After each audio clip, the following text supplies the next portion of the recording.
Muchas gracias a Eusebio por acompañarnos hoy, por traernos tanto su libro como esta charla con la que pretendemos dar un poco más de visibilidad a lo que pasó y no nos quieren enseñar.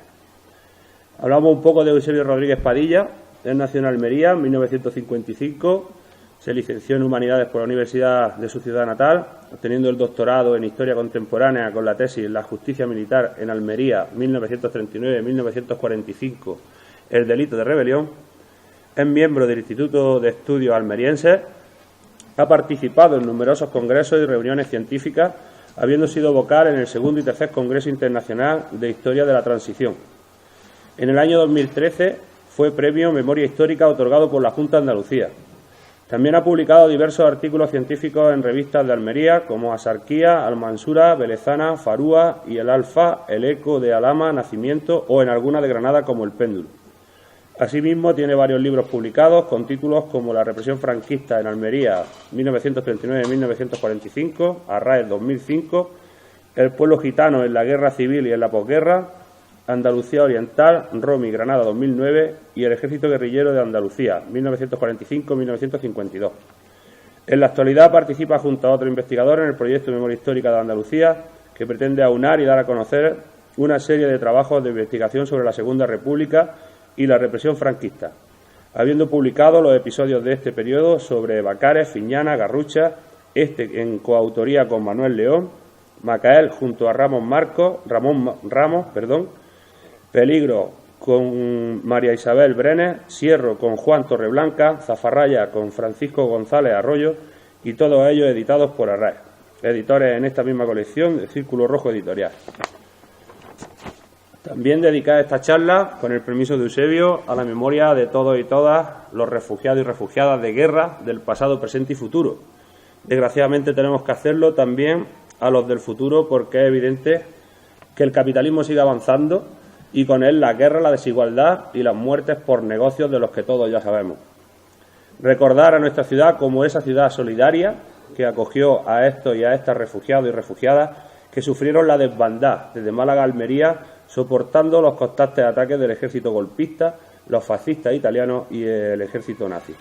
Y recordaros sencillamente que mañana por la tarde con el Paseo Aguadí, que se dedica a la cultura en la Segunda República, a las 6 desde la Plaza de la Constitución, y que el domingo a las 11 en la Carrera de las Cruces, en el entorno del número 17 de la Carrera de las Cruces, vamos a visitar con Carlos Garrido uno de los refugios antiaéreos, el de la Tabicona, popularmente conocido, y a las 12:30 nos vamos a trasladar hasta la fosa común del cementerio, que está dignificada, para homenajear a las víctimas del franquismo, y yo digo que son víctimas, pero son personas asesinadas por el franquismo y la dictadura.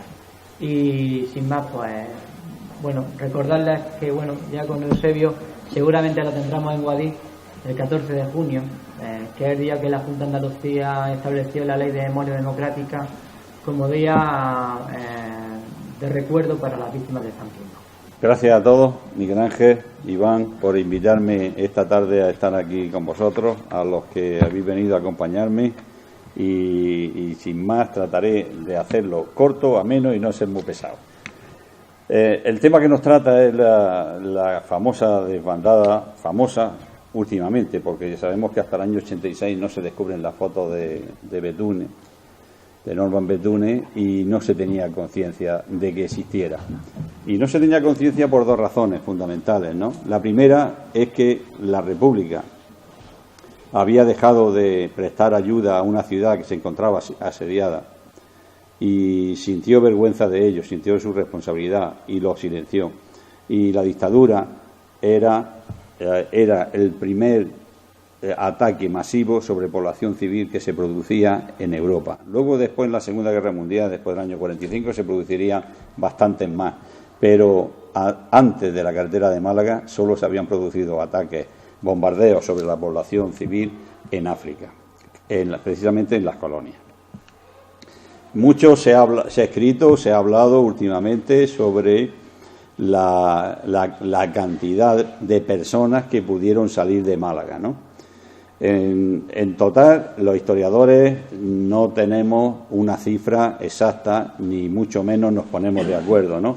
Mientras hay minimalistas que dicen que no fueron más de 40 o 50.000, hay maximalistas que ya llegan hasta los 300.000. Por ejemplo, daré una serie de datos y cada uno pues tomamos lo que mejor creamos más adecuado. Últimamente, dos historiadores, Andrés y Maribel Brenes, en su último libro sobre la desbandada, publicaron que eran 300.000 los que salieron de Málaga, ¿no? Difícilmente esa cantidad puede barajarse sin contar, sin tener en cuenta que todo el campo de Gibraltar se había refugiado en Málaga, porque la población de Málaga en ese momento era de 250.000 y no todos salieron. El general Queipo de Llano en sus alocuciones nos daba una cifra de que fueron 200.000. El jefe de carabineros del Palo a la salida de Málaga comunicó al cuartel general del ejército republicano que aproximadamente que él calculaba unas 250.000. Y nosotros aportamos una cifra, es decir, este libro no está hecho solo por mí, sino es un chaval joven becario de la universidad que me ayudó bastante, sobre todo a desplazarse a Francia, porque, como veremos al final, no solamente los malagueños llegan a Almería, sino que finalmente acaban en Francia. El periplo lo veremos. Hay un artículo de un periodista holandés que se llama Gert Borg, que desde Almería, el 21 de marzo, un mes y medio después de la llegada de los malagueños a Almería, comunica en una editorial a su periódico que Almería había recibido 150.000 personas. Últimamente hay historiadores en Almería que son recalcitrantes y siguen diciendo de que Almería no pudo acoger más del doble de su población, por tanto todas las cifras además las descalifican, pero no aportan argumentos, ¿no? ¿Por qué salen de Málaga? Pues salen de Málaga precisamente porque la población esperaba que el coronel Villalba, que era el recién nombrado jefe para la defensa de Málaga, el mismo día 6, por la mañana temprano, abandona su cuartel general y se repliega con todas las fuerzas. Es más, cuentan que en la puerta del cuartel general colgó un cartel en el que decía «Sálvese quien pueda». Esa noticia llegó a la población entró en pánico, entró en una sinrazón y empezaron a abandonar. Los que tenían vehículos lo hicieron en vehículo y en 5 horas estuvieron en Almería. Los que no tenían vehículos ni tenían medios de locomoción tuvieron que hacerlo a pie y tardaron algunos 5, 6, 7 y 8 días. Se cuenta, está comprobado, ¿no? El coronel Villalba era compañero de promoción de Franco y en el cuartel general de Málaga dejó un regalo para Franco envuelto en papel de estraza, bien liado, con un cartelito que ponía «Para ti, compañero Paquito». El regalo no fue otra cosa que el brazo incorrupto de Santa Teresa que luego Franco tuvo hasta el año 75 en su muerte en su mesita de noche, ¿no? Pues eso fue el coronel Villalba, ¿no? Había estudios sobre lo que ocurre cuando salen de Málaga, lo que ocurre cuando llegan a Granada, pero los estudios acaban cuando abandonan la provincia de Granada, Salobreña, Castelldefels. En Almería no había nada. Entonces, hablando con estos historiadores de Granada y Málaga, que hicieron el último libro, me hicieron el reto de que yo averiguase qué pasó en la provincia de Almería, y como no se me puede retar porque me pongo a ello, y en 2 años o 3, no sé exactamente, pues ya tengo este volumen que está teniendo un éxito mayor del esperado. Ya sabéis que los libros se venden muy difícil y que se acabe una edición que antes del verano, habiendo salido el 6 de febrero, eso es muy difícil en Almería, ¿no? Bien, cuando yo crecí, yo era niño en Almería, crecimos toda mi generación con la idea de que los malagueños eran unos diablos con rabo y muy malos que llegaron rompiendo, violando, saqueando, asesinando. Y esa fue la hipótesis de trabajo que comenzamos Juan Francisco y yo. Esa fue la hipótesis de trabajo, es decir, vamos a ver qué males, qué destrucciones, qué asesinatos se produjeron en la provincia de Almería cuando llegaron los malagueños. Perdón. Entonces, empezamos por la entrada en Málaga, en Adra. Es el primer pueblo que hay viniendo desde la provincia de Granada. Adra es una población importante, un núcleo poblacional de bastante consideración y con una industria pesquera en ese momento muy importante. Bueno, pues en Adra existía una quinta columna que informó del paso de la riada de personas y el día 10 es bombardeada toda la carretera. La quinta columna de Adra informó para ese bombardeo que como objetivo la caravana que circulaba por la carretera y todos los centros de alimentación, el centro de intendencia y todas las tiendas de comestibles fueron bombardeadas.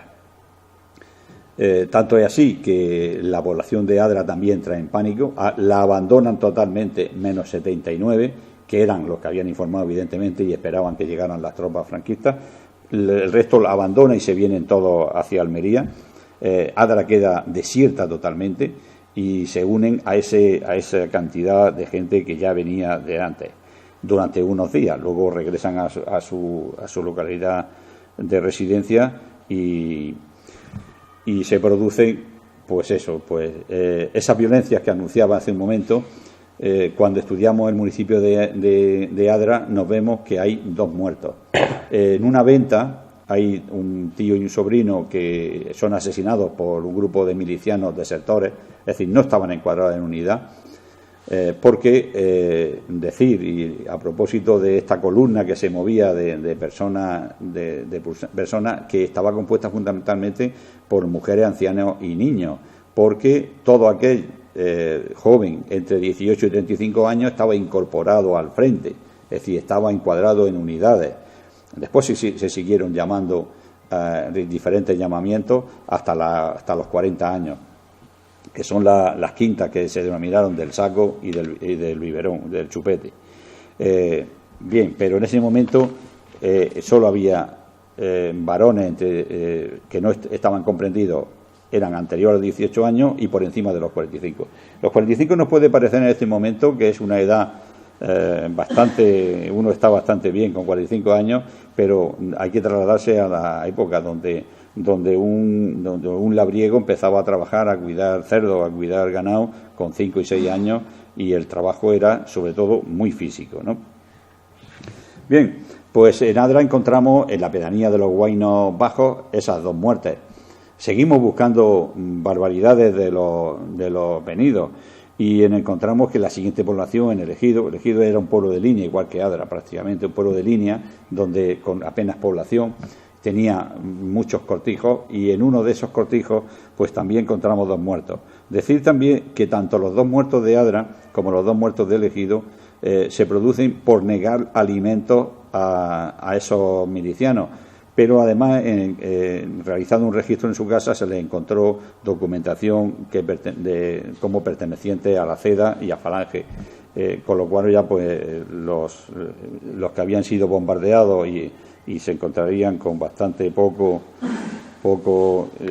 ganas de confraternizar, pues los mataron, es decir, los asesinaron. Que lo hagan no es lo importante, sino el procedimiento. Llegamos a establecido que las violencias que se habían producido hasta ese momento, en eso eran los 4 muertos, no va a haber más muertos. Imaginemos 200.000 personas. En el peor en el mínimo de los que andaban por la carretera, 50.000 personas hambrientas, bombardeadas, ametralladas por la aviación y bombardeadas, que no tenían ningún alimento. Y encontramos que solo en todo el trayecto hasta Almería solo hay esos 4 muertos. No hay, sí que hay entrada en huertos, sobre todo en Motril, por la caña de azúcar, hay entradas en huertos donde algunos jamones desaparecen, alimentos, pero no hay violencia contra las personas. También es fácil comprender que no haya violencia contra las personas porque un grupo humano comprendido entre niños, mujeres y ancianos, difícilmente la fuerza puede ser su razón de poder prevalecer sus deseos. Siempre hay hombres, aunque fuesen mayores, defendiendo su casa. Entonces se limitaron a pedir y en muchísimos casos eran socorridos y cuando no, pues podía ocurrir lo que ocurrió. Llegamos a Roquetas y en Roquetas nos encontramos con que un grupo importante importante relativamente, de malagueños se derivan hacia la costa porque se enteran en el parador que Roquetas tiene un puerto pesquero donde es bastante fácil el poder encontrar trabajo porque los hombres están trabajando en la construcción de unas piezas artilleras que se estaban montando tanto en Roquetas como en Cabo de Gata y era más fácil ganar 10 pesetas diarias como trabajador del ejército que salir a faenar todos los días con una barquita. Este verano anterior, cuando estuvimos mi mujer y yo investigando a esta familia, eran un grupo familiar amplio, unos 30 o 40 personas que aún le siguen llamando los malagueños, los Málagas, una de las barquitas que había en el restaurante, de los que habían utilizado para poder ganarse la vida, nos contaba un anciano en este momento, pero un niño en aquel tiempo, que con esa salían a pescar todos los días y la barca no era más grande que esto. Y que ahora servía, es un uso, pero bueno, también es bueno, para hacer espetos. Allí hacían con esa barca que había servido de sustento durante muchos años, ahora servía para hacer espetos. Y nos presentamos en Almería. Ese tropel de gente se presenta en Almería. Y nos vamos a encontrar con que al gobernador civil y al ayuntamiento, inclusive al Ministerio de Sanidad, con Federica Monseni, nos vamos a encontrar que van a tener fundamentalmente 4 problemas. El habitacional. Había que darle lugar de cobijo, estamos hablando de febrero lluvioso, había que darle cobijo a todos aquellos que venían. Un problema alimentario, un problema sanitario, la aglomeración de personas producen con poca sanidad, podían generar epidemias, y un problema de seguridad. El habitacional se resolvió como mejor se pudo hacer. Todos los sindicatos, todos los partidos, todos los almerienses en general, hay sus excepciones, pero la gran mayoría acogieron a todos a los niños y a los padres como les dejaban la puerta o les cedían una parte de la casa. Pero no porque se lo exigiera el ayuntamiento ni el gobierno civil, que en principio les sorprendió tanto que no sabían cómo reaccionar, cómo poder dar de comer a esa gente que se agolpaban por la provincia. Bueno, habíais pasando que se me ha olvidado ponerlo, se me ha olvidado y he puesto mucho rato. Esta es una foto de la de Norman Bethune, en el que vemos pues una niña. Imagínense esa pobre niña abandonada en mitad de un cañaveral esta foto, todas las fotos que vamos a ver aquí la hizo el canadiense Norman Bethune desde Almuñécar hasta Almería. No hay de la provincia de Málaga, no hay, y casi dicen que Castelldeferro no llegó, pero hay su duda, porque ya venían las tropas franquistas. Vamos a ver cómo se soluciona. Como digo, pues se les dio todas las viviendas, todos los hospitales, todos los hoteles acogieron refugiados. Se metieron refugiados en la Alcazaba, en el Teatro Cervantes, que precisamente el día 7 había proyectada una función de teatro por unos malagueños que habían llegado el día 6. Era una compañía de teatro y tenía vehículos, y salieron con vehículos y llegaron el día 6. Entonces, lo que hicieron fue pues hacer esa función de teatro precisamente para socorrer, tener medios de socorro. Podemos pensar que todos los que llegaron eran unos muertos de hambre. No, llegaron malagueños, llegaron gente con poder adquisitivo, y esos se fueron a hoteles y donde estuvieron viviendo prácticamente hasta que pudieron irse o se fueron donde ellos quisieron. Pero realmente el problema era el que no tenía nada con qué subsistir ni dónde cobijarse, ¿no? El problema alimentario. Recuerdo, según todas las crónicas y la documentación, lo primero que se les da a los recién llegados siempre eran lentejas. Y curiosamente, aquí estamos muy cerca, eran lentejas de diezma, que por lo visto allí se producían lentejas, por lo menos Almería se abastecía de lentejas a tope de diezma. Por lo menos eso dicen, que eran lentejas de los llanos de diezma. A los niños, aparte de ese plato único y una vez al día, se les daba un flan seco. Después de mucho tiempo sin saber lo que era un flan seco, me he enterado que un flan seco es un flan igual que el otro, pero sin huevo. Es decir, que no era ni flan ni era nada, porque si a un flan le quita el huevo, no era nada. Era harina con colorante alimentario para que pareciera que llevaba huevo, pero no. Y bueno, repito que solamente había una comida al día. El resto tenían que buscarlo y mendigando por todos los sitios. De ahí que se producen en Pechina, Huércar, en todo lo que es el valle de Almería, la huerta de Almería, se producen robos de conejos, se roban palomas, se roban naranjas, y etcétera. Es decir, pero son robos menores. Intentando buscar todo esto lo digo intentando buscar esa violencia que yo había recibido y que parecía que era lo normal, ¿no? El problema sanitario se resuelve perfectamente. Se encalan todas las cuevas, se encalan todas las casas que estaban abandonadas, las cuadras, se utilizan todas las cuadras, todos los lugares donde antes había animales. Y solamente en el túnel del carril del mineral, que hoy solo nos queda lo del cable inglés, antes estaba hasta la estación, estaba cubierto por una lona para evitar que el polvo del hierro pusiese Almería perdida, como ha estado luego cuando se quitó. Pues ahí se metieron refugiados y allí hubo una epidemia de viruela que se erradicó bastante bien y no ahondó en la población.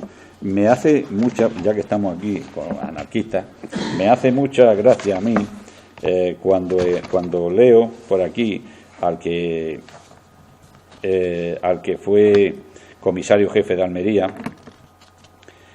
que dice, en su informe dice, está dicho por un anarquista, pero es que bueno, también anticipar de que en Almería la prostitución la prohibió un anarquista.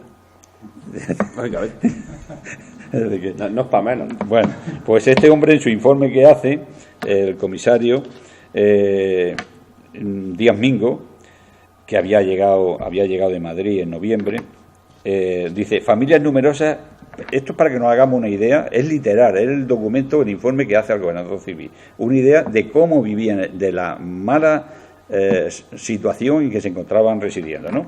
Familias numerosas viven en habitaciones excepcionalmente pequeñas, en completa promiscuidad. Qué preocupación, ¿no? Pues eso digo yo, había poco espacio. Hombres, mujeres y niños, hacinados, sucios, desnudos, durmiendo encima de paja, no siendo nada extraño que se desarrollara, si no se toma la medida higiénica y evacuación, pero de forma urgente, una epidemia que, como es natural, contagiaría a la total población de Almería.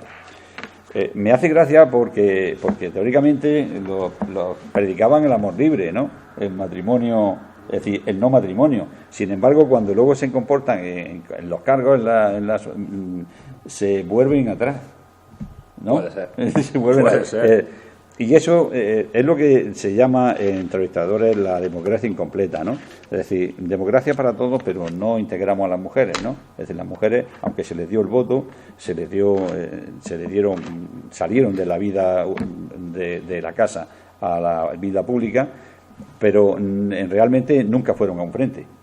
Nunca fueron a un frente. Y la más famosa, y esto ya me salgo un poco de aquí, la más famosa de Almería, una sargento que era de Macaé, ya alta le encargaron del comedor de los milicianos como si fuera cocinera o algo así, y un día se cansó, llegó el jefe, era de comunista, se llegó el jefe del Partido Comunista en Almería, que era Manuel Alférez de Samper, y le dijo encima de una mesa a gritos: yo no he salido de la cocina de mi casa para meterme en la oficina del cuartel, así o me voy al frente o me vuelvo a Francia, porque ella había venido de Francia, ¿no?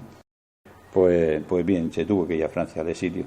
Que probablemente en ese entonces todavía la mujer incluso la cultura del feminismo no estaría... No estaba, es decir, aunque la idea estaba clara, luego la asunción de esa idea no llegaba, ¿no? De hecho fue con Federica Monseni que eso empieza un poco a verse ahí. Claro, pero es que Federica Monseni veía lo que iba a pasar. Eso sí. Que la mujer, como estaba muy unida a la Iglesia, en la Iglesia le iban a convencer para que votara a la derecha. Y de eso se produce en el 34, en las elecciones del 33, y en el 34 se produce el que gobierne la Confederación Española de Derecha Autónoma y se vuelva a un retroceso. Se anuló toda la labor de la República. Bueno, volviendo al tema y sin querer tampoco extenderme mucho, porque yo he traído un libro que si le interesa a alguien estará mucho más extenso y seguramente mejor. El problema sanitario ya vemos cómo se soluciona. El gobernador civil para mí se inventa un problema, que es el problema de la seguridad. El problema de la seguridad es la excusa idónea como para desarmar a todo aquel que llegaba a Almería y hacerlo no tener fuerza, con qué defender a su familia, ¿no? Y poder coger y empezar a evacuar gente de Almería porque él se quería quitar ese marrón que le había caído, ¿no? ¿Qué hace? Lo primero que hace, a todo aquel que llega en edad militar, forman en el Bajo Andarás, entre Piator, Pechina, Gádor, Rioja, Huércal, forman unidades, 3 brigadas mixtas y las vuelve a mandar al frente. Con eso se quita a los jóvenes, pero aún le sobraba gente.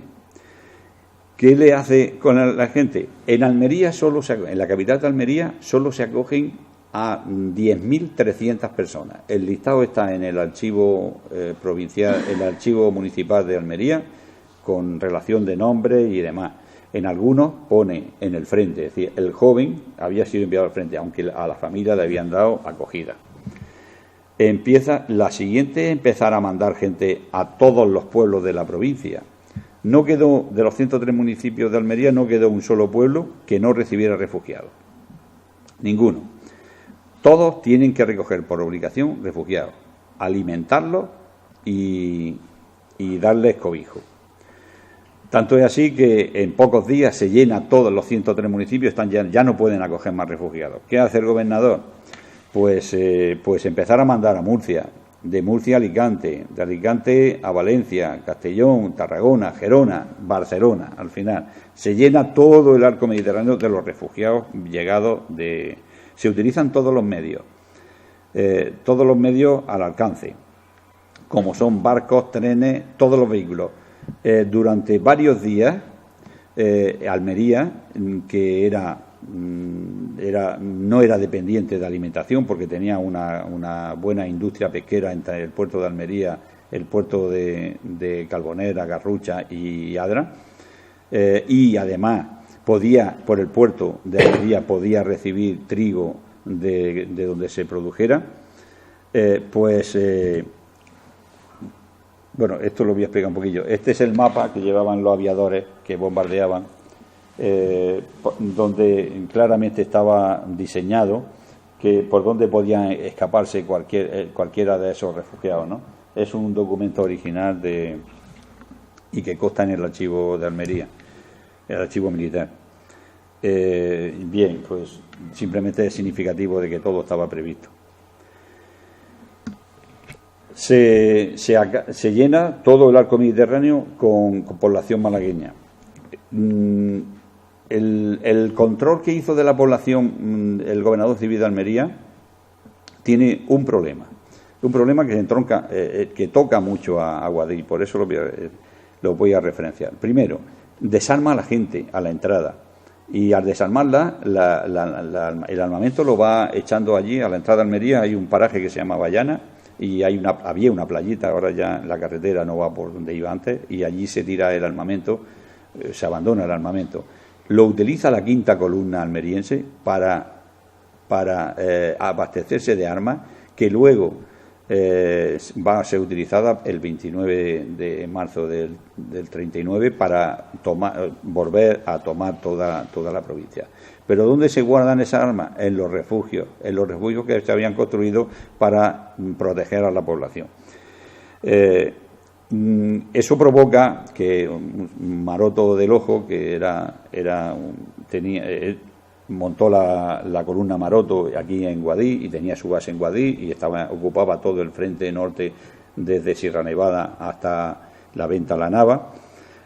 Maroto se va a Almería y le dice al gobernador civil de Almería que está tratando a los refugiados republicanos como si fueran enemigos. Los zarandea y por eso es procesado y condenado a muerte. ¿Por qué Maroto, hasta esta investigación, no sabíamos por qué Maroto había hecho eso? Era muy extraño. Pero en este trabajo aportamos el motivo, lo encontramos casi por casualidad, por los exhaustivos que hemos querido ser, y es porque cuando llegan todos los camiones, los vehículos de Málaga, los sindicatos, los que habían dispuesto de esos vehículos, ofrecen los vehículos para que fuesen a recoger a los que venían andando y que estaban siendo masacrados, ¿no? El gobernador civil de Almería, Gabriel Morón, lo que hace es negarles la gasolina. Les niega la gasolina, les dice que la gasolina es para el frente, no para recoger a nadie por la carretera. Eso hace que Maroto se discutan y lo zarandee en su despacho y sea condenado a muerte. Y no llegan a fusilarlo porque se acaba la guerra, pero ya se encarga el régimen de fusilarlo en cuanto lo cogen. Bien, Maroto es una persona por lo menos conocida en la comarca de Guadix, mal conocida, pero bien. Un componente más bueno, finalmente, como digo, 2 años después, en febrero del 39, Cataluña es tomada por las tropas franquistas y estos refugiados que muchos se habían afincado en Cataluña, tienen que abandonarla y irse al extranjero. El extranjero es Francia, donde se establecen hasta el año 45 que nuevamente se empieza la guerra mundial y donde muchos regresan a España, donde son procesados y que ya esto se nos escapa de esta investigación. Decir que en España no estuvo sola. Este hecho en España se silenció, tanto por unos como por otros, pero en la prensa internacional, sobre todo en la prensa inglesa y francesa, el hecho fue muy conocido. De hecho, casi provoca que la entrada de Francia e Inglaterra en la guerra, que se empiece la guerra antes de su fecha de inicio, precisamente porque no podían permitir que impunemente los 2 países que teóricamente eran neutrales estuviesen combatiendo en España, cuando en fechas anteriores criticaban la acción de las brigadas internacionales, que no eran un ejército, sino que eran voluntarios. Bien, aquí reseñar que 2 personas, dos ingleses, Adrian G. Phillips y Violeta Turtan, recaudan tanto dinero en 3 meses en Inglaterra que pueden montar hospitales en toda Almería, inclusive una clínica de premamá en Belerrubio para evitar que sean bombardeadas, que sufran los bombardeos que estaba sufriendo la capital almeriense, y los llevan allí 3 meses antes del parto y las permanecen hasta 3 meses después. Violeta Turtan se encarga de recaudar en Inglaterra y montan hospitales donde los médicos eran españoles, pero las enfermeras eran inglesas. Venían por periodo de 3 meses a la guerra. También decir que teóricamente Guadix oficialmente no recibió refugiados.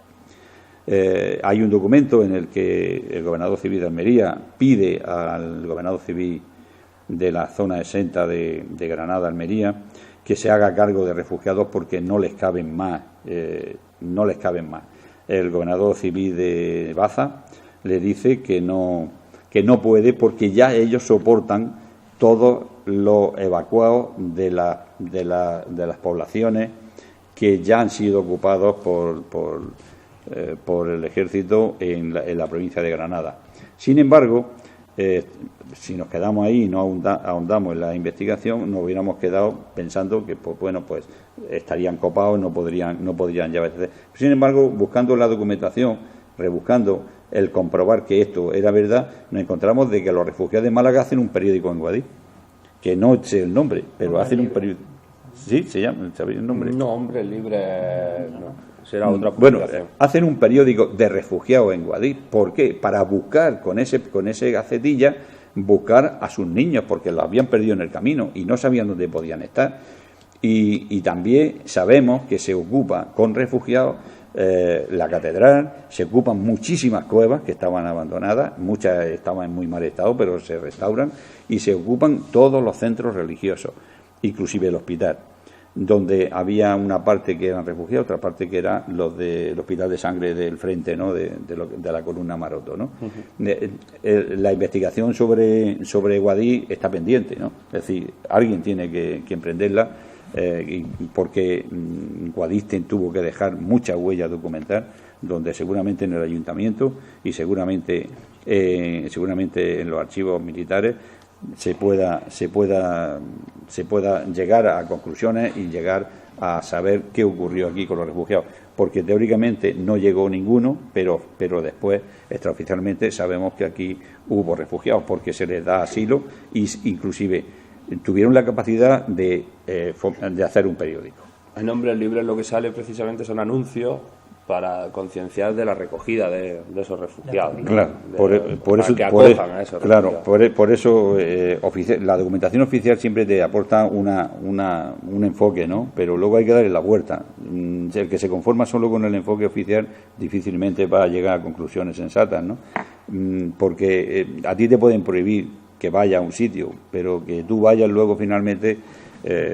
Hubo muchos que abandonaron la costa y eran la costa granadina, y que dieron la vuelta y se vinieron a Guadix porque estaban más cerca de su capital, Granada, ¿no? Finalmente, ya para terminar, ya he cumplido. Hablar de una persona que aquí será desconocida, que fue el jefe de los refugiados, tanto en zona de Granada como en Almería, que fue Hermógenes Cenamor. Hermógenes Cenamor es un personaje que no es conocido y que en el transcurso de la investigación nos encontramos que es un señor que es de Cuenca, que era un intelectual, que estuvo trabajando con Frederica Montseny en Valencia, y que le encarga, por lo importante de la tarea, le encarga el que se ocupe de los refugiados desde Almería, ¿no? Este hombre, cuando llega a Almería, el comité de refugiados era una ruina, no tenía dinero ni nada. Él consigue fondos, pone sorteos, rifas, impuestos sobre las consumiciones de alcohol, e intenta conseguir dinero y consigue. Monta un hospital dentro de los refugios. En Almería, el que visita los refugios ve un hospitalillo que hay allí, que es un teatrillo, no estaba ahí. Estaba justo debajo de donde está Unicaja ahora mismo, en el paseo de Almería número 69. Allí estaba la entrada a la clínica que monta él. Es una clínica pequeña, solo tenía 12 camas, pero lo conecta con los refugios, de forma de que en caso de bombardeo pudieran conectar. Y veremos una de las fotos.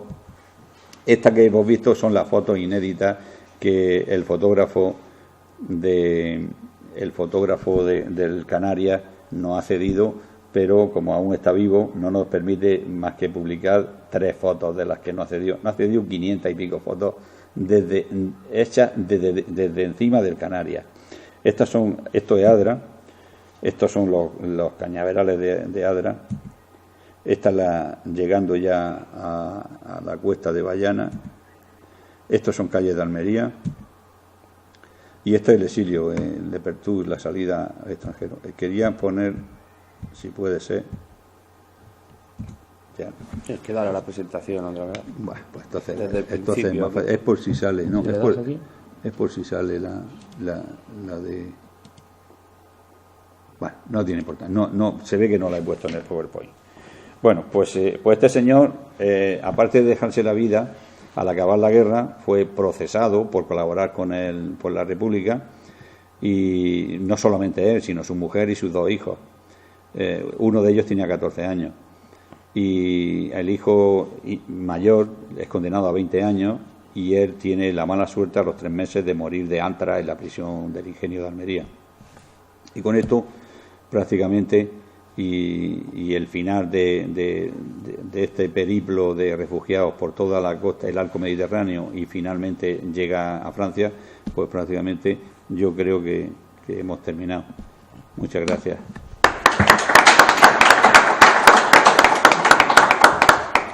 Bueno, pues si tenéis alguna pregunta, queréis hacer alguna pregunta, alguna historia. Yo iba a preguntar, o sea, tanta gente que se fue de Málaga, o sea, no fue capaz de acogerlo, tuvieron que llegar hasta Francia. Es que lo del problema de los refugiados lo estamos viendo. Estamos viendo que se está pagando a Turquía para que se los quede. Y claro, si vienen de Málaga hasta llegar a Francia, o sea... Pues no, pero tardaron 2 años, es decir, que no fue en un día, pero no... como te digo, mientras el Ayuntamiento de Almería se hizo todo lo que pudo para conseguir darle alojamiento, alimentación, el gobierno civil lo único que hace es querer quitarse el mochuelo y lo empieza a alargar fuera todo. Pedir dinero para alimentarlo al Ministerio de Sanidad, a Federica Monseni, pero quitarse los máximos posibles. Sí, de una ciudad es decir, y lo van quitando de en medio, ¿no? Es decir, cuando ya en Murcia ya no le caben más refugiados y dice ya no podemos más, porque primero los mandan, pero a pueblos pequeños, pueblos como Sierro, que podrían tener 100 habitantes, les manda 16, es decir, un 20% de la población. Claro, y lo tenían complicado en Sierro para comer, pues con 16 más, flipa. Pues no, que Sierro es un pueblo de Almería que allí llega la carretera y ya no sigue. Sí, ya está estado yo en Sierro. Ya no sigue, allí ya muere. Allí ya, bueno, la carretera es una carretera importante. Allí mueren 2 cosas, la carretera y los músicos que tocan mal. Está bien, sí. Porque eso lo he visto yo. Sí. Y habrá niños de esos refugiados que sigan viviendo, ¿no? En la actualidad, ¿no? Aquí en Guadí, sí, no, los niños no tuvieron retorno, pero les pasó tanto en Cataluña como en Almería. Por eso hemos encontrado en Berja, por ejemplo, el otro día presentando este libro, nos encontramos de que vinieron otros Málagas y estuvo el nieto ya, estuvieron los nietos, allí estuvimos haciendo unas fotos. Y porque ellos también se llamaban los Málagas, pero no sabían por qué eran los Málagas, ¿no? Pero ya se lo dijeron, sus familiares le dijeron, nosotros que somos de los refugiados de Málaga. Los niños no tenían dónde volver. Los niños se quedaron en acogida. Si a tu casa llegaban 2 niños y eran hermanillos o algo, pues tú lo acogías, pero claro, pasaba el tiempo y ¿qué hacías? ¿Al echarlo a la calle? Pues cuando ya se les tomó cariño, pues ocurrió muchas veces, se quedaron con la familia de acogida y se publicaron, en el libro hay publicados montones de anuncios, tanto en la Vanguardia de Barcelona, en Murcia, me parece que es La Verdad, los periódicos de Almería, diciendo, tengo 2 niños aquí que se llaman Juanito y Periquito y son de Coín, o son si alguien quiere, pero no ocurrió. Es decir, los niños no vuelven a Málaga. ¿Y habéis conocido por la investigación, habéis hecho algún caso de reencuentro de niños reencontrarse con los años con padres? Sí, hemos encontrado casos. Ahora no me acuerdo, pero sí. Hemos encontrado casos que se han encontrado a raíz de esta investigación.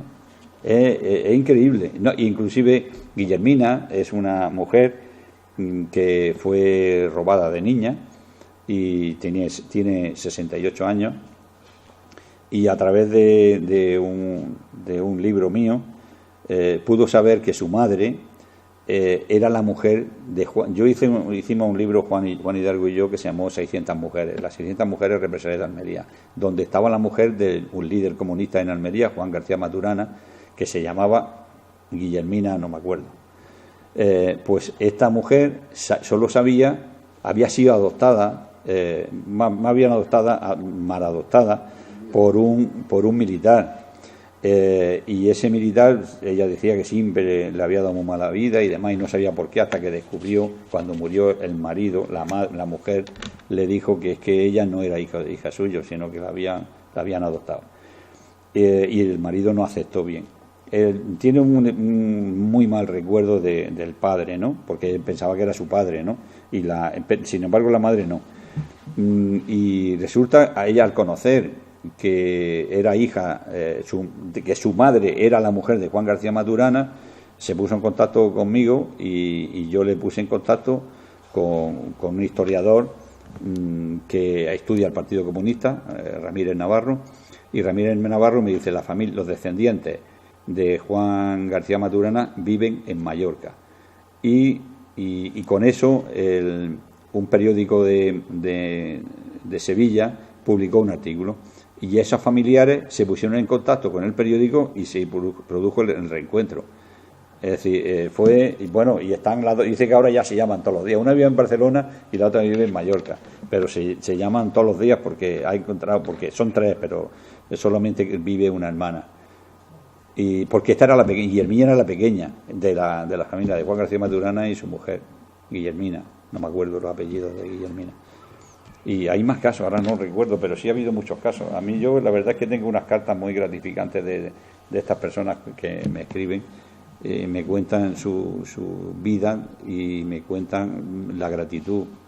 La persona más grata que yo he conocido ha sido en Zafarraya, María, una señora que su único hermano, tenía 17 años cuando se tomó Zafarraya y el hermano se lo llevaron, ¿no? Y lo fusilaron ese mismo día. Pero ella nunca había sabido nada de su hermano. Entonces, a través de una petición en el archivo, pues le puse en contacto y le dije: a tu hermano lo fusilaron a los 4 o 5 días de llevárselo, con 17 años, ¿no? Y bueno, pues esa mujer, yo le hice una copia del proceso, como hacemos siempre, y se lo envié, ¿no? Y entonces a mí me tenía mucho aprecio.